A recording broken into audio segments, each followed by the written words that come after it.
Play was what was all about. Playing with dirt bikes is just pure fun.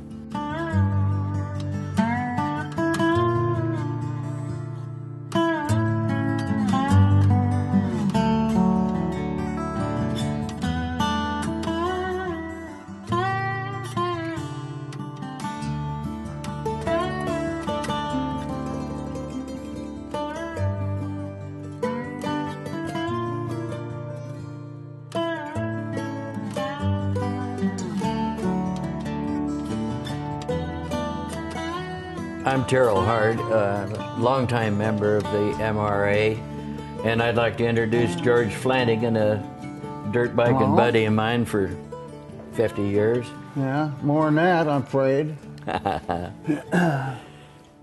Well, I'm the oldest member of this club, which it's been fun all this time. That's what it was about, was fun. We're outlaws. In fact, the bunch I rode with first thought the bunch he rode with were terrible people. They drank, swore, smoked. Eventually, I joined that bunch. It was a reckoning for George when he came on board. He went from a step-through Yamaha to a actual motorcycle, and pretty soon we all ended up riding Husqvarnas. Oh yes, I'm glad you brought that up. There's your Husqvarna emblem. This sign right here, and the best ones were the automatics. Yeah, we rode Husky autos from 1976. I think the last one was an 80-something, wasn't it? Yeah, 83. We all bought Husqvarnas because that way, if somebody had a breakdown, there were spare parts right there on your buddy's bike. And you could, Well, that too, and we didn't have to carry a whole lot of different spare parts. Yeah. Just for Husqvarnas. So that's one of the main reasons we got them. Yeah, and we'd load them in that old bus I had, and off we'd go for wherever. We'd map it out before we left Medford and figure where we were going to stop. And we had that old bus, we had, 4 different gas tanks on it that we'd built, hung underneath the thing, so it didn't stop. We'd be driving down the road, and a little dinger would go off, and it'd be time for somebody else to drive, and he'd just get up, and the guy driving would step out, the other one would get in a chair, and it would never stop, never paused. Occasionally we'd have a pit stop, but we didn't stop to change drivers.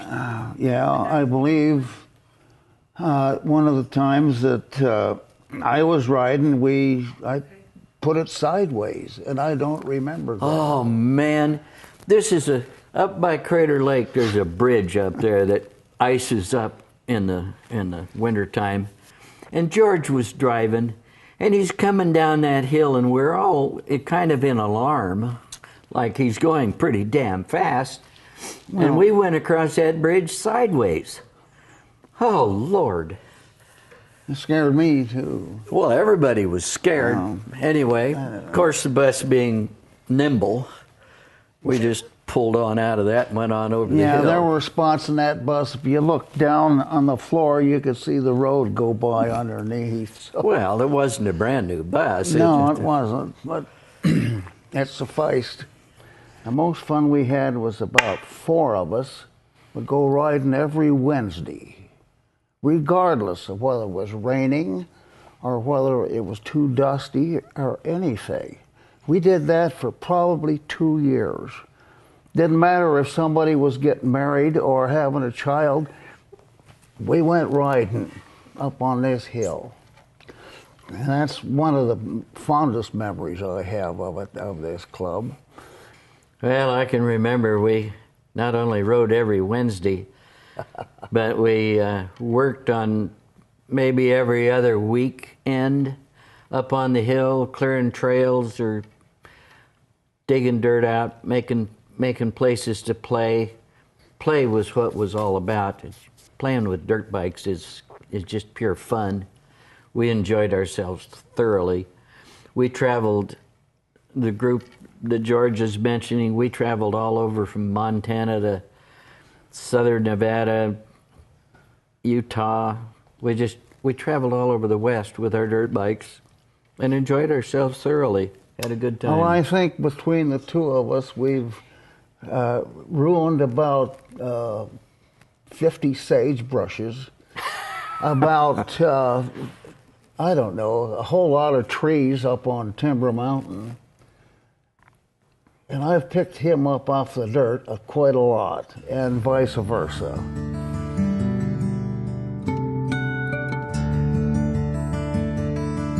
A bit of a history on MRA and how MRA got started well over 50 years ago. There were a bunch of us in those days that dirt biked up on what we call the hill, and a local businessman named Ab Gressett bought Lily Prairie and 180 acres around it and logged it off, and then had it surveyed and broken up into 20-acre parcels with the idea of selling home sites. And those of us that were riding up there could see that if they sold one home site, whoever bought it would not want dirt bikes on it. So we thought our days were numbered, and we devised a plan to buy that 180 acres.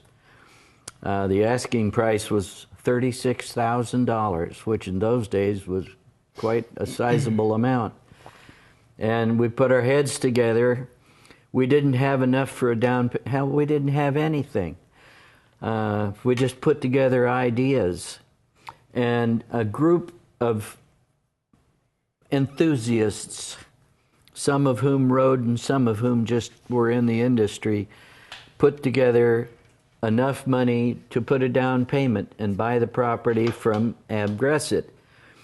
And they had agreed at that time to sell it to the dirt bikers that were using it at an agreed on $36,000. They didn't make a dime on it. That group there were 7 people, and they called themselves Hilltop Enterprises. And they properly got incorporated, bought the property. In the meantime, the rest of us that were just dirt biking got together and formed Motorcycle Writers Association. This is back in 1965. And we needed money to buy the property, so we thought the best thing to do was form a motocross track out on Kirtland Road on land owned by the city of Medford. And the city of Medford was kind of willing to go along with that idea. We had our local attorney, Joe Flegel, we call him the Eagle Flegel, drew up proper papers and all that kind of stuff. And we went before the city council, and the city council said that, yes, they'd go ahead and okay a lease with us. And then Bill Singler was mayor in those days, and he said, nah, I'm not going to sign that. So he vetoed it. So in order to override a mayoral veto, you needed to have 2/3 at least of the city council vote in favor of you. And so we lobbied very hard and very strong. And when it came to a vote, I remember the night we were having that meeting, and I told Bill, I said, Bill, you're going to lose this vote. We're going to end up having our motocross track. And by God, I'm going to ask you to come out and cut the ribbon on the day we have our first race. He said he'd do it. So he lost the vote. We got the track. And he was good for his word. He came out on opening day and he cut the ribbon for our very first race that we had out there on Kirtland. And that was our income and our method of paying off the Hilltop Enterprises Group so that MRA would own the property that we now call Lily Prairie up on the hill. So the club was making these payments on the hill to get it paid off, and we weren't doing as well as we'd like, so we ended up coming up with an idea. I think Bonnie Sutphin came up with the idea to sell easements to ride the hill. And so each easement would cost a person $100. And we sold enough easements to raise enough money to pay the balance off, which I think was somewhere around $11,000 at that time. And so we ended up paying off Hilltop Enterprises. We owned the property, so we thought, well, the only thing to do is have a party. So we built a party at Lily Prairie. We had barbecue, we had ribeye steaks and New York steaks. We cooked breakfast up there. We cooked steaks and potatoes and all kinds of stuff. We just had a fabulous party. We had a live band, whom I don't remember who it was, but they were upset that their instruments got full of dust, as I recall. But in any case, we had this mortgage burning party, and we had the mortgage, which was a document that was wonderful to look at. And some folks were dressed formally, others were just in their riding gear. Anyhow, we got the mortgage out, had the dinner, burned the mortgage. That was it. What a wonderful night that was. So that's kind of the history of how the club got started. We've gone from about a dozen dirt bikers to well over 400 family memberships in our club. We owned that 180 acres to start with. We've got well over 1,000 acres now that belong to MRA. And it's been 50 years of work and toil and ideas and hours of volunteer time. The volunteers that we've had have built trails. We've just done all kinds of work over the years because we like to have a place to ride. You shouldn't have done that. That reminded me of something, but never mind. Oh, no, go ahead. Huh? Go ahead. Yeah. We got done riding on our Wednesday rides, and we'd stop off at the Jubilee Club and have a little something before we went home. And we're sitting there at the table, and he all of a sudden says, "Listen to this." And he rips off one that you just couldn't believe. It rattled the rafters, and this is what that reminded me of, is when he just did that. So that was, that's what all that's about. yeah, in fact, that was so bad all four of us were embarrassed. Well, nobody could dive under the table, that's for damn sure. And and we just didn't want to be associated with them, but there wasn't anywhere to go. The guy bartending dropped a glass he was cleaning. Yeah. The fellow over at this end said, "Good Lord, a lady down here said, 'Jesus Christ, what was that?'" So, anyway, that's one precious moment, I guess, in our existence. It did clear the Jubilee Club, I'll tell you that.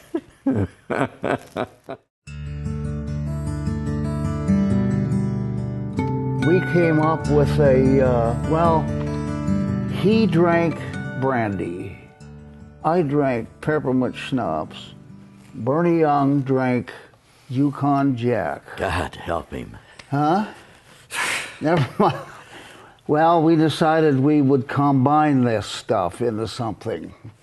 And in equal parts didn't work. Finally, we came up with 2 parts brandy, 2 parts peppermint schnapps, 1 part Yukon Jack. And that turned out to be, come up with this stuff. This is called Fagawi sauce. And where that came from is, well, you go ahead and tell the story about the Indians. Well, there was a tribe of Indians in the West who were nomadic, and they traveled all over in the West. And in the evenings when it'd come time for camp, the chief would look around and say, "Where the fuck are we?" So they called them the Fagawis, and that's why we named this Fagawi sauce.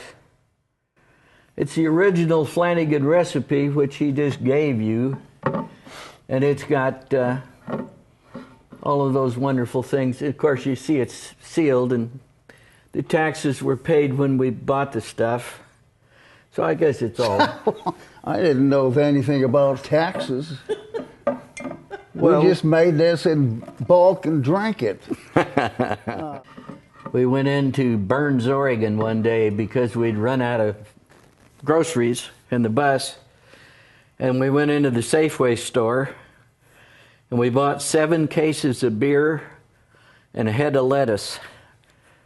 And the little gal that was checking us out was looking at this situation, and Bernie, wanting to smooth things over, he said, "We're vegetarians." And we went on our way.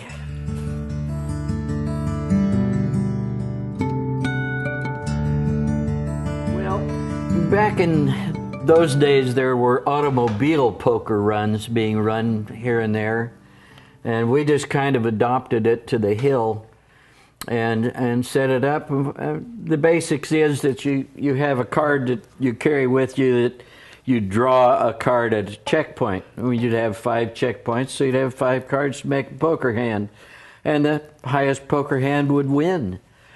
The MRA has expanded that to include all kinds of different prizes and gifts, and we even give away $1,000. Yeah, I was going to say, the money got pretty good in that. Yeah, we'd give away 1,000 cash. I can remember little kid winning 1,000 one time, and I remember a wife winning it one time and telling her husband he wasn't going to touch it. And we had a lot of fun at the poker runs. They were a good moneymaker for the club and fun for everybody. We used to give away old trophies to the kids at these things.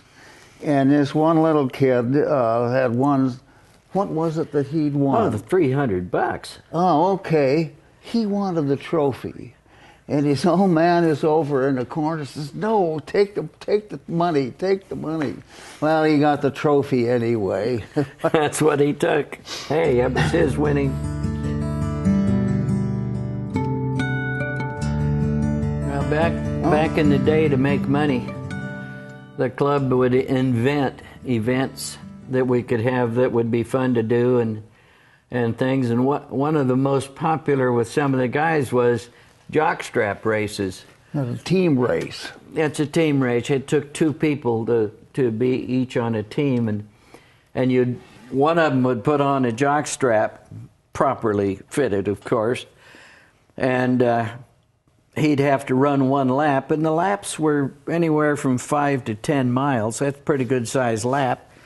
And when that rider would come into the start-finish line, he'd have to take the jockstrap off, pass it to his partner. His partner had to put the jockstrap on and then go out and run his lap. Well, a lot of times they would get a leg caught in the things. It wasn't exactly easy to change a muddy jockstrap from one guy to another. Especially at speed. But that was fun to do. We had a lot of fun doing that. We used to have to carry something. There would be something that one of the riders would have to carry around a lap and then give it to his partner to carry it for the lap. And it could be anything from a sack of oranges to a beer or whatever. We used to do all kinds of things that were fun like that. We used to invent things on hill climbs. One time we had a hill climb where we had a full dress street bike that you had to climb the hill with, and it was a nice snotty muddy hill, so it was interesting to see that happen. I can remember one race or one event that we had where we had a hill climb with a Honda 125 Elsinore, which was a very pipey bike. It was hard to keep it running. Gosh, it was all over the hillside, and we had to trade that bike off. Each rider got a run with it, run it up the hill, and if he could, bring it back down. We had a lot of fun with those kinds of events.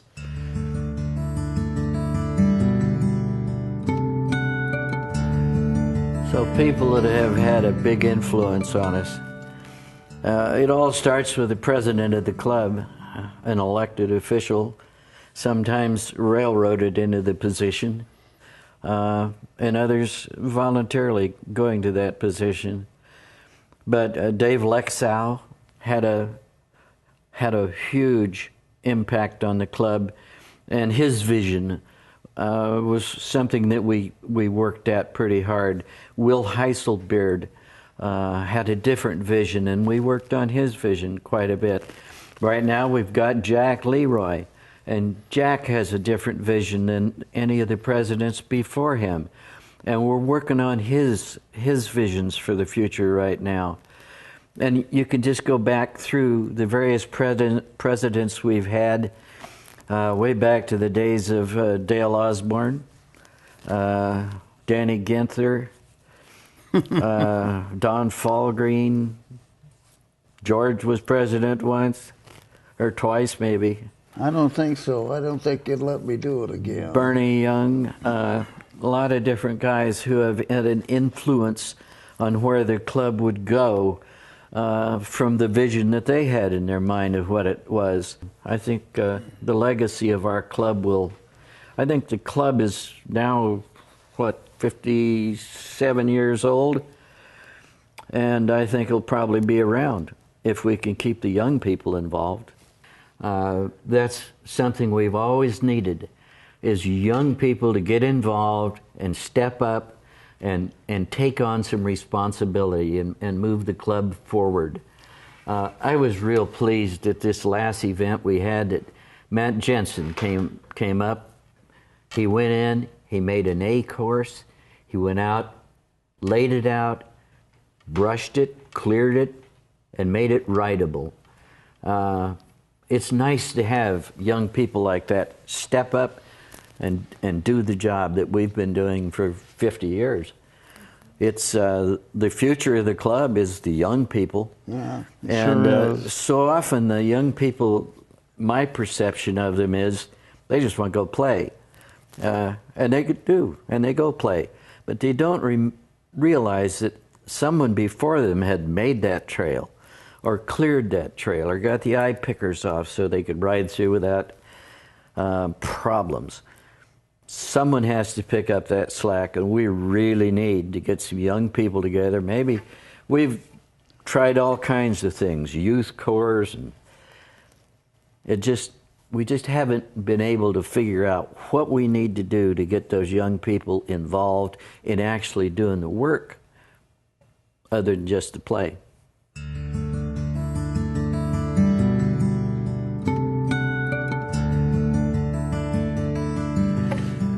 We go to Christmas Valley.